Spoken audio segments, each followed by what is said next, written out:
pwedeng kumpletuhin at baguhin upang magkaroon ng pinakabagong impormasyon ng mga pamilya ang kanilang emergency card online. Kasama sa emergency card na ito ang impormasyon mula sa mga naunang pagpaparehistro at mga form.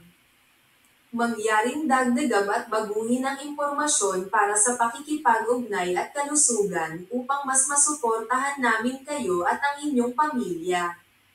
Kung kinakailangan, paki-review ang mga instruksyon sa pagsagot sa form sfusd.edu/emergency card. Piliin ang mga update o bagong impormasyon sa student emergency card.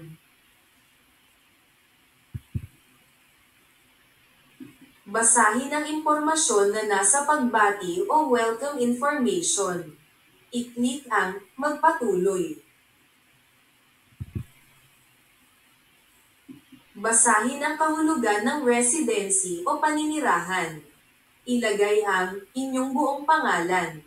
Isulat ito ng eksakto sa kung paano ito lumalabas sa kanang sulok sa itaas na bahagi ng screen na ito.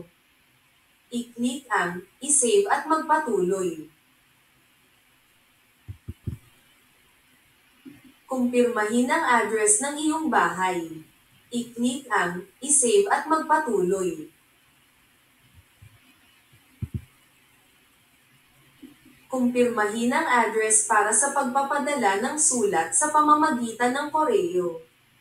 I-click ang i-save at magpatuloy.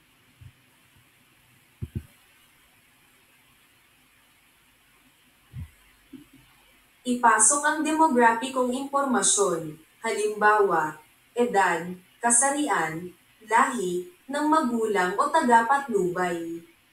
I-click ang i-save at magpatuloy. Kumpirmahin ang etnisidad at lahi ng magulang o tagapatnubay. I-click ang i-save at magpatuloy. Kumpirmahin ang impormasyon para sa pakikipag-ugnay sa magulang o tagapatnubay. I-click ang i-save at magpatuloy.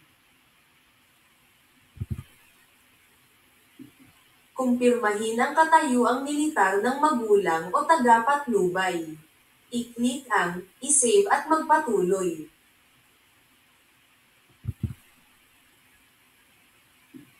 Kumpirmahin na nakumpleto na ang impormasyon ng magulang o tagapatnubay.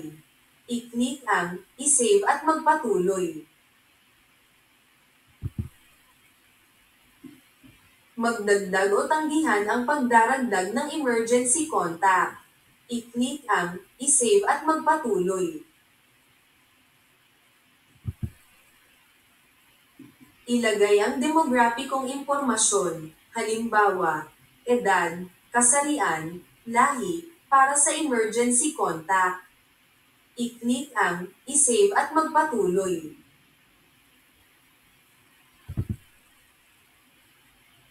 Ilagay ang impormasyon tungkol sa pamamaraan ng pag-ugnay sa emergency contact.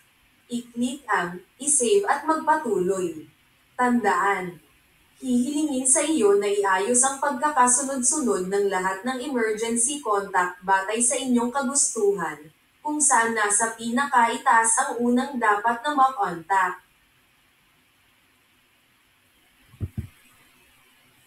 Ilagay ang demograpikong impormasyon, halimbawa, edad, kasarian, lahi, ng estudyante.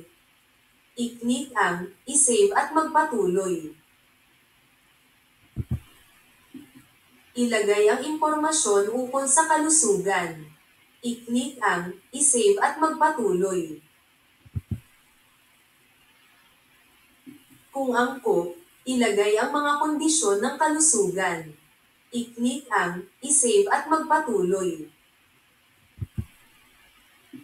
Kung angkop, ilagay ang mga gamot na iniinom sa bahay at paaralan. I-click ang i-save at magpatuloy. Pakibasa at isaad kung ibinibigay ninyo ang inyong pahintulot. I-click ang i-save at magpatuloy. Pakilagay ng magkakasunod ang mga petsa ng pagbabakuna ng inyong estudyante, kung saan nasa pinakaitaas ang pinakaunang pagpapabakuna at nasa pinakadulo ang pinakahuli. I-click ang i-save at magpatuloy. Tukuyin ang kaugnayan sa estudyante ng bawat emergency contact. I-click ang i-save at magpatuloy. Basahin ang sumusunod na impormasyon. I-click ang i-save at magpatuloy. Sagutin ang mga tanong tungkol sa pabahay. I-click ang i-save at magpatuloy. Basahin ang sumusunod na impormasyon.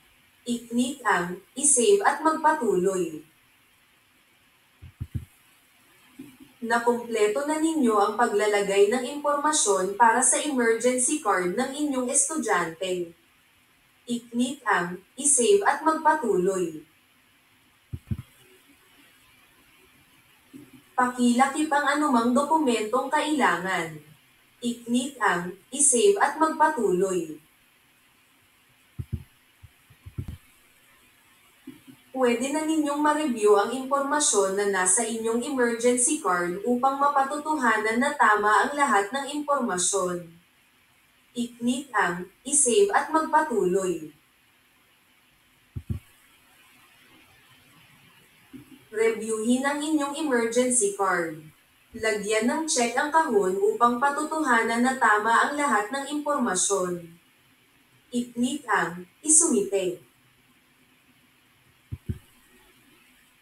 Basahin ang mensahe na hindi pa naisusumite ang inyong emergency card hanggang sa magawa ninyong i-click ang isumite. Pagbati, matagumpay na ninyong naisumite ang inyong emergency card.